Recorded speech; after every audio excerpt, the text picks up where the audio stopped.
are starting our live broadcast with Duchess Helga from Quartzsite! So Duchess Helga came to us from the Kingdom of Antir, and in exchange for airfare, because this is what happens with Griffin Eye News and Duchess Helga. We make ridiculous suggestions, like, if you win Miss Coronet, we'll totally come down for your investiture. And then you won, and then we all... the next one. Yeah, it was the next one. And then we had to come down to California. We got to come down to California. I know, I will give you that. You absolutely got the show. And then Corsac, wherever he is, you said, what do you want me to do? Said, what would it take to come to Avacal? And you made a smart-ass comment, pay my airfare. Hey! So, is this your first trip to Avacal? Yes, it is. And what do you think so far? This is amazing. This site is mind-blowing. The culture here is super open. Everybody's very inviting. I don't think there's been a single camp that I haven't had a good time with. The fighting is the most polite fucking thuggery on the planet. It's super fun. The pickups have been amazing. The discussions about various arts have been top-level geeking. And I would say that overall the culture here is very open and welcoming, and it's like walking into a small community that you didn't know, but you're already family. Oh, that's cool. Oh, and May, sorry, did you have something to say there, May? I was just agreeing. You're the one with the questions today. You didn't give me my list. There's no pressure. You came up with this! You told us about this 2 seconds ago. I thought about it 2 seconds ago.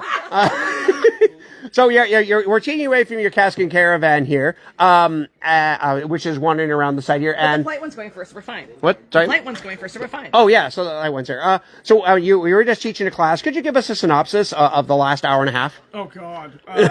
So we teach it, like, under the bus and still kind of, like, working on this, but it's about being better, not bitter, within the SCA, and how the SCA, when we're bitter, we make the world smaller, and we perpetuate some of our frustrations instead of learning how to talk about them. Okay. And to be better, we actually have to be open and honest with ourselves and the people around us, so we can continue to grow and foster the relationships that we want, while also handling some of these situations, because no group is perfect.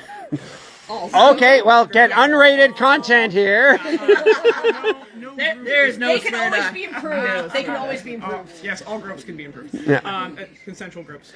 Correct.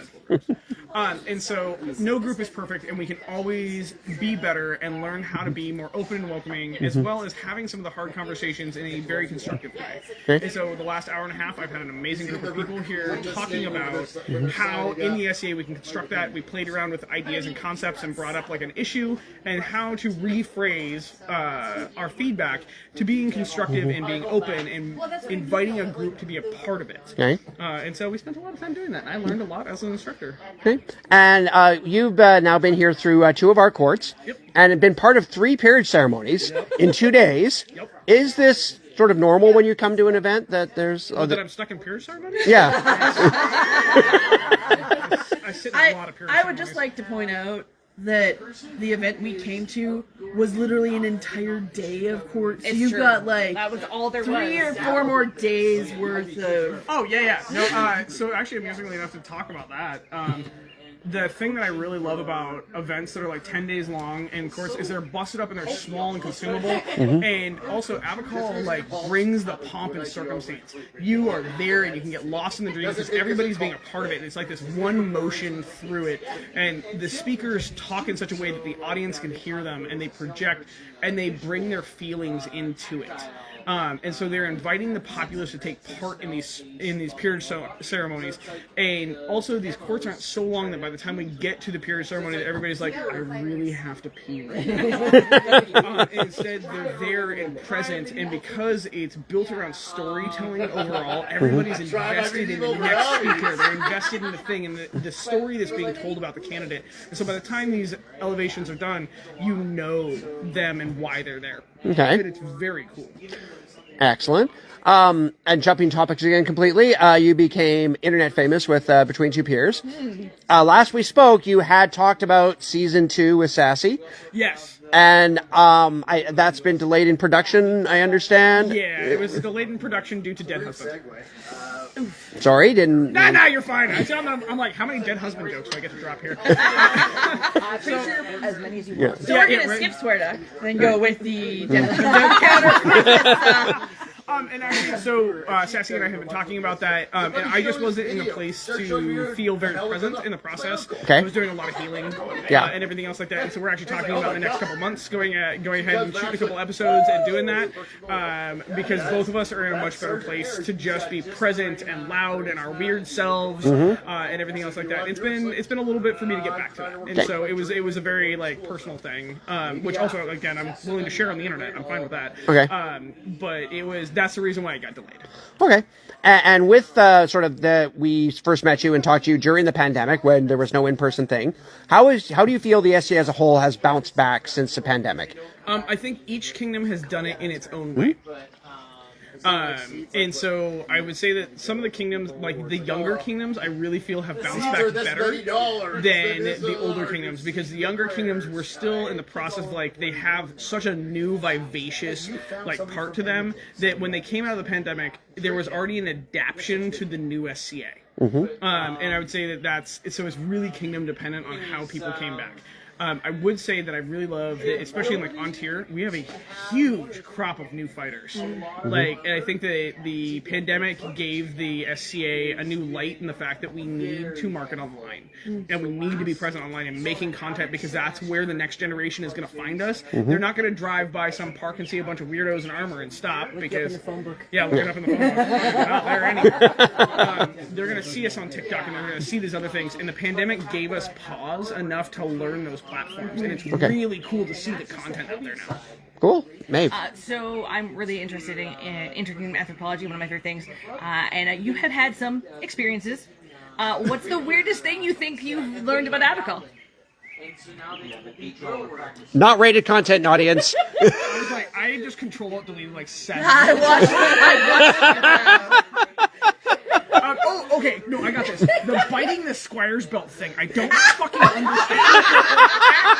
Goddamn all, and nobody can tell me. No. You can still see Rever's teeth marks on my. Nobody can tell me where this fucking thing came from. Like some new squires out there, and everybody's like, I'm gonna bite your belt, and then I'm gonna pick you up, and set you down. I'm like, Except for the ones who are like, no, these teeth are too expensive, but I'll pull it for you. yeah, I'm just like, this is the weirdest fucking. Yeah, if it's a legacy belt, you don't want to bite it because it's been peed on a lot.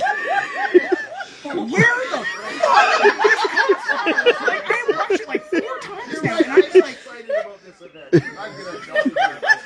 this is the weirdest little like fucking mating bird I've ever seen. Like, it's just, I'm just like, what is going on here? So that's the weirdest thing in Avacal so far that I'm allowed to talk about on the internet. Okay. Questions after this interview. The other question on interkingdom anthropology, which is a unique Avacalian Interior thing, which I don't know if you do in the West, which you saw when Squire Robert Duke Ivar won the William Marshall tournament and was gifted a sword. Traditionally in Avacal, when you're a squire and you win something, it belongs to your knight. What is your opinion on this practice? If I want it, that's mine. But I also understand that I am kind of aggressive. So I would say that falls into interkingdom anthropology, that like there's probably a gift that happened somewhere that turned into a really cool tradition. And again, actually I mentioned this on a Between Two Peers episode on a Weird Ass Soapbox, is you honor people before respecting tradition.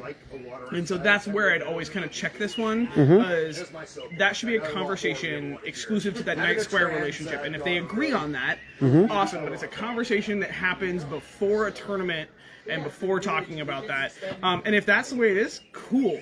But if it's a standard practice, that's dangerous, because at some point somebody's going to expect something and somebody may not know that tradition and they're going to get like accidentally kind of scolded for it. And so that's where I would say that this should really be a conversation between a knight and a squire before almost every tournament, and that should be something that's talked about very openly and honestly, of like, this is a tradition within our line. If you don't want to take part of this tradition, then you probably shouldn't be a part of this line, or it's a negotiated thing each time, because again, respect people before tradition. Okay, fair enough.